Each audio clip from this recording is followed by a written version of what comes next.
Possible kaya magkaroon ako ng sariling negosyo na sisikat talaga.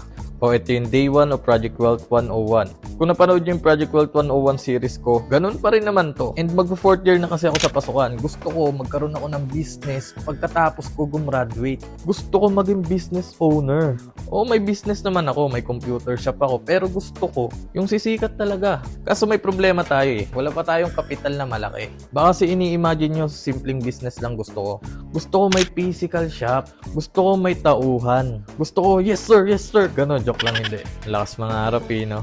Kasi sa tutusin, hindi naman tayo habang buhay content creator eh. Ito lang yung way para ma-document ko yung buhay ko habang bilang isang estudyante na galing sa hirap.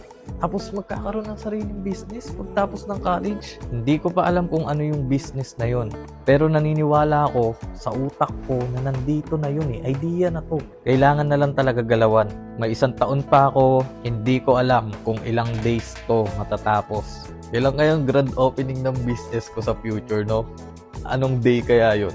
Kung ako sa inyo, mag-follow na kayo para masuportahan nyo yung business ko sa future. O kayo makita nyo yung proseso kung paano, di ba?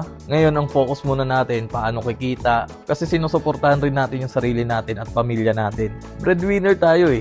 Bukas sasabihin ko kung magkano na lang yung pera ko. Yung starting money natin. So yun lang, follow for more. Bye-bye!